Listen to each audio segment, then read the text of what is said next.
Hello friends, welcome to all of you in my YouTube channel Target with Anuradha.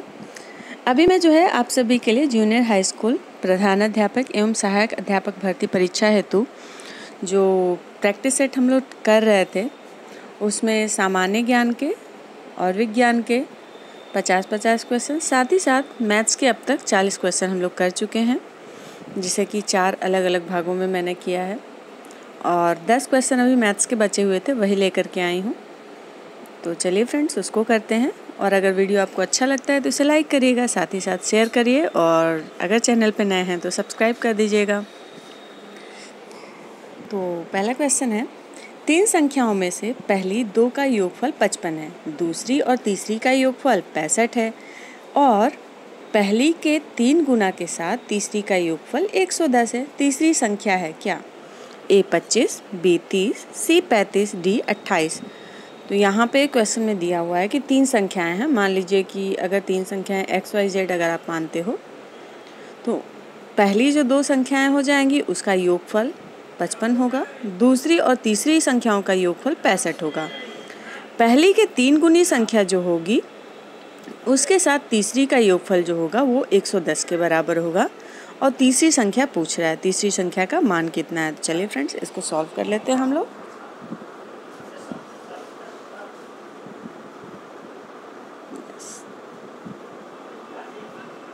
देखिए यहाँ पे जो है हम मान सकते हैं कि मान लीजिए संख्याएं हैं X, Y और Z, 3 संख्याएं हैं, ठीक है। 3 संख्याएं X और Y, Z तीनों हम मान सकते हैं। पहली जो 2 संख्याएं थी X प्लस Y, ये 55 के बराबर थी अकॉर्डिंग टू क्वेश्चन, और दूसरी और तीसरी जो संख्या थी उनका योगफल था 65, ठीक। इस तरीके से हमारा 2 समीकरण बन गया। और जो तीसरी संख्या, जो दूसरी शर्त बोल रहा था कि पहली संख्या का 3 गुना प्लस तीसरी संख्या, ये जो बराबर है 110 के बराबर है, ठीक है। ये 3 बातें क्वेश्चन में दी हुई थी। तो x plus y is equal to 15 एक समीकरण हो गया, y plus z is equal to 65 2 समीकरण हो गया, 3x plus z is equal to 110। जब इसको सॉल्व करेंगे तो फिर z इज इक्वल टू आ जाएगा हमारा 110 माइनस 3x। ये हमारा बन गया तीसरा समीकरण। यहाँ पे जब z का मान हमारा निकल गया है तो इस मान को हम समीकरण 1 में रख सकते हैं। y plus z is equal to 65, यही है समीकरण 2। इसमें हम z का मान रख देंगे समीकरण 3 से, ठीक है। तो हो जाएगा y plus 110 minus 3x is equal to 65। अब हम पक्षांतर कर देंगे यहाँ पे, तो क्या होगा हमारा y माइनस 3x बचेगा। 110 जो है लेफ्ट हैंड साइड से राइट हैंड साइड चला जाएगा, इधर लेफ्ट हैंड साइड प्लस में है तो राइट हैंड साइड जाएगा तो माइनस में हो जाएगा, ठीक है। अब यहाँ पे आप देखेंगे कि 110 बड़ा है और उसमें माइनस का चार्ज है, 65 प्लस है, ठीक। प्लस और माइनस होता है तो क्या होता है, घटता है, ठीक। यहाँ पे घट जाएगा। घटने के बाद जो वैल्यू आएगी वो निगेटिव में आएगी, क्योंकि जो अंक है, जो बड़ा अंक है वो निगेटिव में है, ठीक है। तो यहाँ पे वैल्यू आ जाएगी y minus 3x is equal to minus 45, ठीक है। अब क्या करेंगे, आगे सॉल्व करेंगे। इसको हम ये भी लिख सकते हैं कि 3x minus y is equal to 45। ये बन गया हमारा समीकरण 4। अब अगर हम लोग समीकरण 1 और समीकरण 4 दोनों को जोड़ दें, समीकरण 1 हमारा था x plus y is equal to 55, अब समीकरण 4 बन गया है 3x minus y is equal to 45। अब जब दोनों को जोड़ेंगे तो फिर क्या होगा, x plus y is equal to 55 plus 3x minus y is equal to 45। जब जोड़ देंगे तो हमारी प्लस करने पे साइन का चेंज नहीं आता है, एक प्लस वाई है एक माइनस वाई, तो दोनों कट जाएंगे। फिर बचेगा x में 3x जुड़ेगा तो 4x हो जाएगा। 45 प्लस 55 जो है जुड़ करके 100 हो जाएगा। इससे अब हमारी x की वैल्यू निकल आएगी, x इज इक्वल टू 25 हो जाएगा। 100 में से 4 को जब आप डिवाइड करोगे तो 25 आएगा, ठीक है। अब x का मान जो है समीकरण 3 में हम रख देंगे। जब समीकरण 3 में रखेंगे तो z is equal to 110 minus 3, x की वैल्यू आ गई थी हमारी 25, वो रख देंगे। तो 25 का जब 3 से गुणा करेंगे तो 75 आ जाएगा। और 110 में से जब 75 जाएगा तो 35 वैल्यू आएगी, ठीक है। और यही वैल्यू है हमारी जेड की, ठीक। देखिए ऑप्शन सी यहाँ पे करेक्ट होगा, ठीक है। चलिए अब नेक्स्ट क्वेश्चन देखते हैं।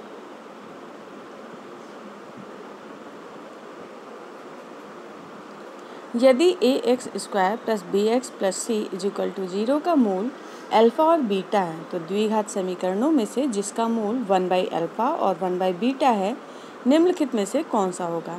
ए है A X square plus B X plus C is equal to 0, B है B X square plus A X plus C is equal to 0, C है C X square plus A X plus B is equal to 0, D है C X square plus B X plus A is equal to 0। चलिए friends इसको solve कर लेते हैं। जो द्विघात समीकरण है A X square plus B X plus C is equal to 0, इसका मूल है अल्फ़ा और बीटा, ठीक है। अब जब दोनों मूलों अल्फ़ा और बीटा का योग करेंगे तो वो इक्वल है -b/a के, ठीक है। और जब मल्टीप्लाई करेंगे तो ये इक्वल है alpha into beta is equal to c/a के। यदि मूल 1/अल्फ़ा और 1/बीटा हो तो दोनों मूलों का योगफल जो होगा 1/अल्फ़ा प्लस 1/बीटा is equal to beta plus alpha by alpha into beta. जब हम सॉल्व करेंगे तो इसी तरह तो होगा। इसकी वैल्यू लिख देंगे, दोनों मूलों का योग जो दिया हुआ था -b/a, ठीक। और मल्टीप्लिकेशन अल्फ़ा और बीटा का था c/a। तो जो 1/अल्फ़ा प्लस 1/बीटा की वैल्यू हमारी कितनी आ गई, -b/c, ठीक है। अब अगर मूलों का गुणनफल करें मतलब कि 1/अल्फ़ा इंटू 1/बीटा करें तो 1/अल्फ़ा बीटा हो जाएगा। अल्फ़ा एंड बीटा की वैल्यू कितनी थी हमारी, c/a, ठीक है। तो ये आ जाएगा 1/c/a मीन्स 1/c। जब इसको आगे सॉल्व करेंगे तो इस तरह आएगा, मतलब कि 1/अल्फ़ा इंटू 1/बीटा इज इक्वल टू a/c। अब हम इस समीकरण को इस तरीके से भी कर सकते हैं कि एक्स स्क्वायर माइनस मूलों का योगफल x प्लस मूलों का योग गुणनफल इज इक्वल टू 0, ठीक है। एक्स स्क्वायर माइनस 1/अल्फ़ा प्लस 1/बीटा इंटू एक्स प्लस 1/अल्फ़ा into beta is equal to 0, ठीक है। अब आगे इसको हम लोग सॉल्व करते चले जाएंगे।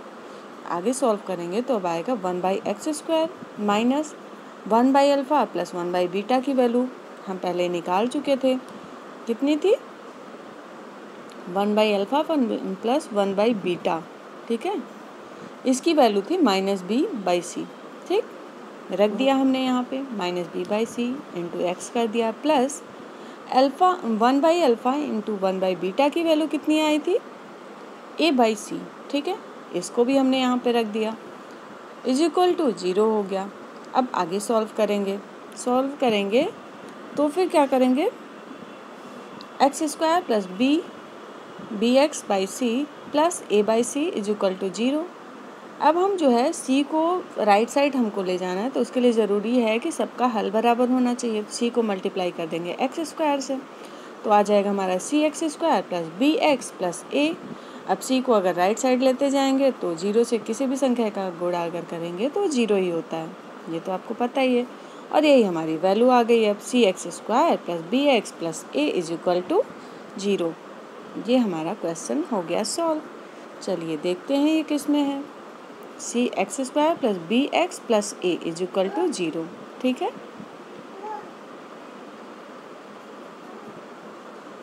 cx square plus bx plus a is equal to 0 option D में है ना, तो यही हमारा आंसर है, ऑप्शन डी करेक्ट है, ठीक है।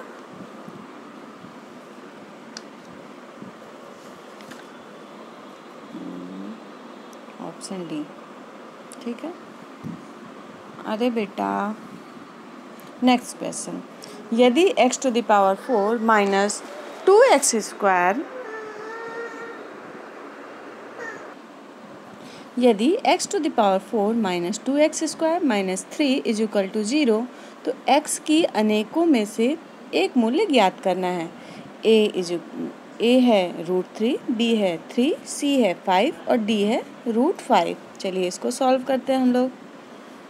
93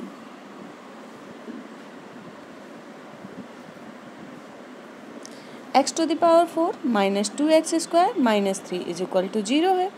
ठीक, अब इसको हम सॉल्व करेंगे। तो अगर 2x² को हम ऐसी संख्या से हमको इसको डिवाइड करना है कि जोड़ने पर जो है 2 वैल्यू आया। ठीक है, अगर 3 में से हम 1 घटा देंगे तो 2 ही आएगा हमारा। ठीक है, -3 में +1 x² जोड़ देंगे तो -2x² आएगा। इसी तरीके से हम इसको डिवाइड कर देंगे तो आगे क्या हो जाएगा, x to the power 4 minus 3x² plus x² minus 3 is equal to 0। ठीक है, अब यहाँ से हम लोग कॉमन ले लेंगे x² को। x² को जब कॉमन ले लेंगे तो बचेगा x² माइनस 3 प्लस, अब यहाँ पे जो x² माइनस 3 है वहाँ से भी हम कॉमन ले लेंगे 1 को, बचेगा x² minus 3 is equal to 0। अब हम इसको सॉल्व करेंगे तो हमारी वैल्यू क्या आ जाएगी, x² plus 1 x² minus 3 is equal to 0। ठीक है, यदि x² plus 1 is equal to 0 है तो x² क्या हो जाएगा, -1 होगा। Means x is equal to minus √1, मतलब कि √-1। ठीक है, अब क्या करेंगे, x² minus 3 is equal to 0 है तो x क्या हो जाएगा, √3 हो जाएगा। अतः x की वैल्यू क्या हो जाएगी, √3। ठीक है, यही हमारा आंसर है, x इज इक्वल टू √3। ठीक है,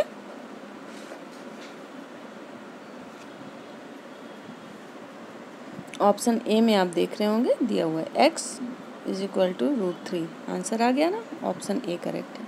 नेक्स्ट क्वेश्चन, यदि x² minus 3x plus 1 is equal to 0 है तो x² plus x plus 1/x plus 1/x² का मान क्या होगा।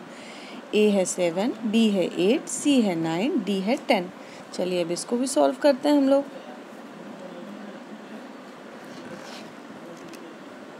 देखिए, x² minus 3x plus 1 is equal to 0। जब इसको सॉल्व करेंगे तो हो जाएगा x² plus 1 is equal to 3x। पक्षांतर करके हम 3x को राइट हैंड साइड लेते जाएंगे। अब क्या आया, x plus 1/x is equal to 3 आ जाएगा, है ना।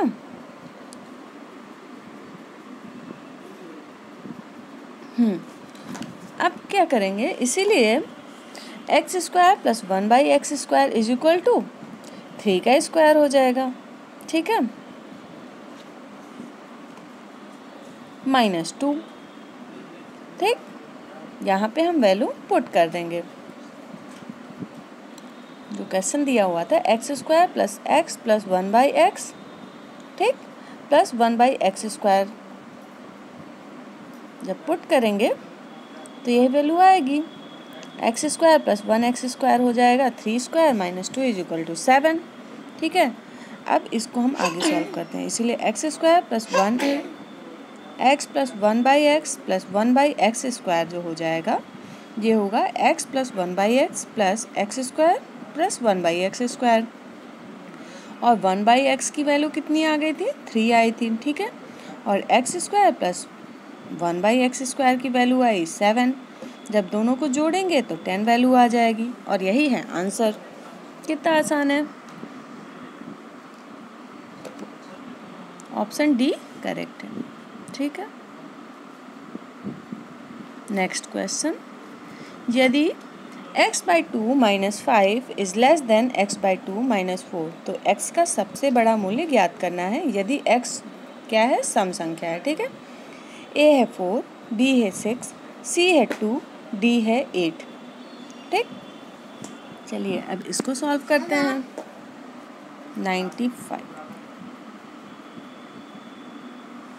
यस। सबसे बड़ा मूल्य हम मान लेते हैं कि जितने भी ऑप्शन दिए हुए हैं उसमें क्या दिया हुआ है, सबसे बड़ा 8 ही दिया हुआ है, तो उसको हम मानते हैं। अतः अगर x के स्थान पे हम 8 रख दें तो फिर क्या हो जाएगा, 8/2 minus 5 is less than 8/2 minus 4। ठीक है, और जब इसको सॉल्व करेंगे तो क्या आ जाएगा, -1 इज़ लेस देन 0, ठीक है, और यही करेक्ट आंसर है, ठीक। तो अगर हम 8 x की जगह पे 8 रखेंगे तो समीकरण क्या है, सेटिस्फाई हो जा रहा है, इसीलिए x की वैल्यू जो है सबसे बड़ा मूल्य 8 ही होगा, ठीक है। ऑप्शन सही यहाँ पे हम सॉल्व कर लेंगे क्वेश्चन को। 95 का डी ऑप्शन करेक्ट होगा, ठीक है।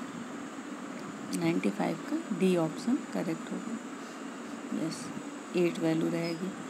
Next question,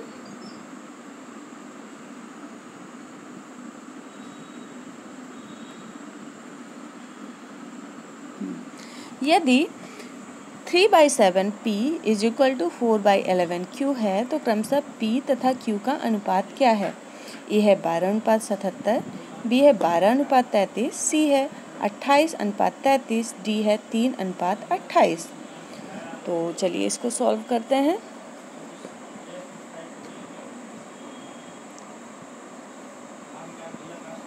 three by seven P is equal to 4/11 Q, ठीक है। अगर है तो क्रमशः P और Q का अनुपात निकालना है हमें, ठीक।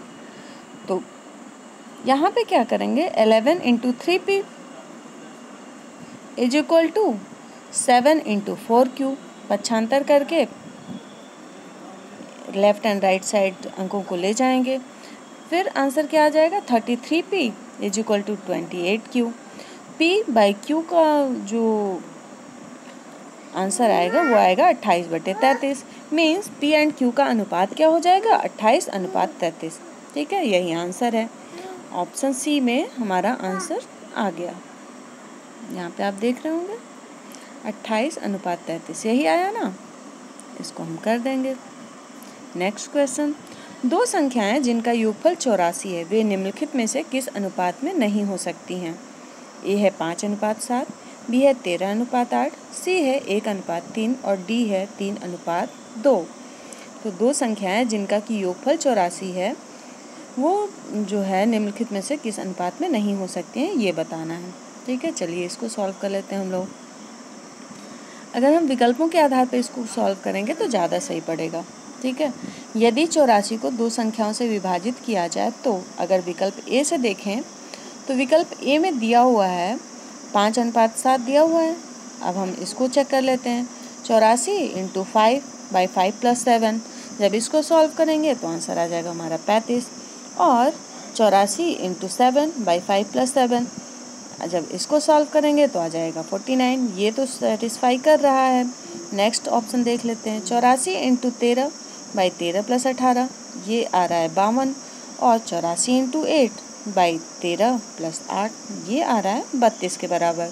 और विकल्प सी को अगर चेक करें तो 84 × 1/1 + 3 इज इक्वल टू 21 आ जाएगा, और साथ ही साथ 84 × 3/1 + 3 63 आएगा, ये भी सेटिस्फाई कर रहा है, मतलब कि ये विभाजित कर सकता है। अब अगर विकल्प डी को देखें तो 84 × 3/3 + 2 इज इक्वल टू 50.4, ये जो है अनुपात नहीं हो सकता है। पहला हमने चेक कर लिया, 84 × 2/3 + 5, ये आ रहा है 33.6 के बराबर, जो कि एक अनुपात नहीं बना पा रहा है ठीक से, ठीक है। तो अतः विकल्प डी हमारा करेक्ट हो जाएगा यहाँ पे। चलिए इसको कर लेते हैं 97।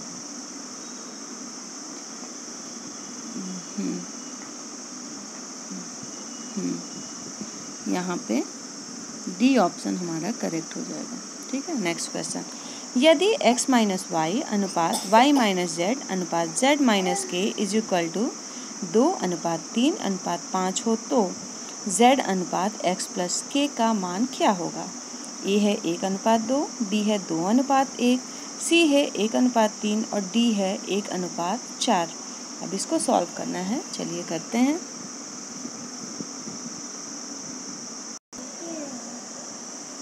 x - y अनुपात y - z अनुपात z - k is equal to 2:3:5। प्रश्नानुसार ये हम आगे सॉल्व करेंगे। x - y y - z is equal to 2/3 हो जाएगा। जब इसको सॉल्व करेंगे तो हमारा आंसर आएगा 3x minus 3y is equal to 2y minus 2z। अब 2z को हम लेफ्ट हैंड साइड ले आएंगे एंड 3y को राइट हैंड साइड लेते चले जाएंगे। तो 3x minus plus 2z is equal to 3y, जब राइट हैंड साइड जाएगा तो प्लस में चला जाएगा, 3y 2y जुड़ेगा तो 5y में कन्वर्ट हो जाएगा। अब यहाँ से हम y की वैल्यू निकाल सकते हैं। y इज इक्वल टू हो जाएगा 3x प्लस 2y बाई 5। ये हमारा बन गया समीकरण 1। ठीक है, अब हम आगे सॉल्व करेंगे y minus Z by Z minus के इज इक्वल टू 3/5। ठीक है, अब इसको सॉल्व करेंगे तो आ जाएगा 5y minus 5z is equal to 3z minus 3k। अब यहाँ पे 5y is equal to 8z minus 3k। ठीक है, अब यहाँ से जो वैल्यू y की आएगी वो रहेगी 8z माइनस 3k बाई 5। अब समीकरण 1 और 2 दोनों को जब सॉल्व करेंगे दोनों ही y के इक्वल हैं, तो 3x plus 2z by 5 is equal to हो जाएगा 8z माइनस 3k बाई 5। अब इसको सॉल्व करते हैं। ये आगे होगा 3x plus 2z is equal to 8z minus 3k, फिर 3x is equal to 6z, 8z में से जो है 2z चला जाएगा तो 6z अब बचेगा माइनस 3k। ठीक है, अब 3x plus 3k is equal to 6z हो जाएगा एंड x प्लस k की वैल्यू आ जाएगी 2z। ठीक है, x प्लस k की वैल्यू जब हम 3 को कॉमन ले लेंगे x एंड k से और उसको ले जाएंगे राइट हैंड साइड तो डिवाइड हो जाएगा। 6 को जब 3 से भाग देंगे तो बचेगा 2, मतलब कि x plus k is equal to 2z हो जाएगा। अब यहाँ से हमारी z की वैल्यू आ जाएगी, z is equal to x plus k by 2 हो जाएगा। अब क्या होगा, z अनुपात x प्लस k जो है x प्लस k बाई 2 अनुपात x प्लस k है, इसीलिए z अनुपात x प्लस k जो होगा 1:2 के अनुपात में हो जाएगा। ठीक, यही अब हमारा आंसर आ गया। चलिए कर लेते हैं, 1:2 आया हमारा। ठीक है, ऑप्शन ए में आप देख रहे होंगे आ गया हमारा आंसर। ए है, सॉरी सी पे लगने लगा था, ए ऑप्शन करेक्ट है। नेक्स्ट क्वेश्चन, एक वर्ग के विकर्ण की लंबाई 9√2 है सेंटीमीटर है। इस वर्ग को पुनः आकार देकर त्रिभुज बनाया जाता है। उस त्रिभुज के सबसे बड़े अंतःवृत्त का क्षेत्रफल क्या होगा? ए है 6 पाई, बी है 9 पाई, सी है 12 पाई, डी है 15 पाई। चलिए इसको सॉल्व करते हैं हम लोग। ठीक है, 99 वर्ग का विकर्ण जो होता है भुजा √2 होता है। ठीक, और वर्ग का विकर्ण दिया हुआ है 9√2। ठीक है, जो जिससे कि हमारा भुजा की वैल्यू निकल आएगी। भुजा कितनी हो जाएगी? 9 हो जाएगी। अब क्वेश्चन के अकॉर्डिंग ही वर्ग की जो परिमाप है वो त्रिभुज की परिमाप है। मीन्स जो त्रिभुज की परिमाप होगी वो 9 × 4 दोनों भुजाओं का जब मल्टीप्लाई करते हैं तो वही तो होता है। कितने की बराबर हो जाएगी ये? 36 के। ठीक है,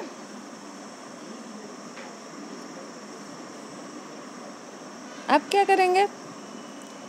अब त्रिभुज के हर भुजा की माप ज्ञात कर लेंगे। 36 में जब 3 को डिवाइड करेंगे तो 12 वैल्यू आ जाएगी। ठीक है, 3 ही भुजा तो होगी त्रिभुज में। ऐसा हम इसलिए करेंगे क्योंकि समबाहु त्रिभुज में ही जो है सबसे बड़ा अंतःवृत्त बनाया जा सकता है और हमें निकालना क्या है? अंतःवृत्त का क्षेत्रफल निकालना है सबसे बड़े अंतःवृत्त का। ठीक है, अब यहाँ से हम लोग क्या करेंगे? वृत्त की त्रिज्या निकालेंगे। वृत्त की त्रिज्या क्या हो जाएगी? a/2√3 और जो कि बराबर होगा a की वैल्यू 12 आई है बाई 2√3। ठीक है, मीन्स 12 इज इक्वल टू 2√3। वृत्त का क्षेत्रफल क्या होता है? πr² होता है और r हमारा क्या निकला है? 2√3 निकला है। ठीक, means pi into r²। r² कितना हो गया? 2√3²। ठीक, जो कि बराबर है 12 के। ठीक है, 12 के ही तो बराबर है। तो वृत्त का क्षेत्रफल कितना हो जाएगा? 12 पाई के बराबर, 12 पाई सेंटीमीटर स्क्वायर। यही आंसर होगा हमारा। ठीक है, देखिए 12 पाई दिया है ना, सी में हमारा आंसर आ गया। नेक्स्ट क्वेश्चन, यादृच्छया 3 सिक्कों को उछाला जाता है, कम से कम एक पट आने की प्रायिकता कितनी होगी? ए है 1/8, बी है 1/4, सी है 7/8 और डी है 1/4। चलिए इसको सॉल्व करते हैं। टोटल सम नंबर्स की कितनी प्रायिकता आएगी, पहले तो ये देखना होगा। तो ये टोटल हो जा रहे हैं head head tail, head head head, head tail head, head tail tail, tail tail head, tail tail tail, tail head tail, tail head head. तो टोटल नंबर्स कितने हो गए? 1 2 3 4 5 6 7 8। ठीक है, टोटल प्रायिकता जो है वो 8 है। अब संभावना कितनी है? एन ई की वैल्यू कितनी आ जाएगी? वो है head head head, head head tail, head tail head, head tail tail, head tail head head, tail tail head, head tail tail. जो ये वैल्यू है वो है 7। ठीक है, तो कम से कम एक पट आने की प्रायिकता जो होगी वो होगी N E by N S. Means N E की वैल्यू है हमारा 7 एंड एन एस की वैल्यू है 8। तो प्रायिकता जो होगी वो 7/8 के इक्वल होगी। ठीक है, यही हमारा आंसर है, ऑप्शन सी करेक्ट होगा।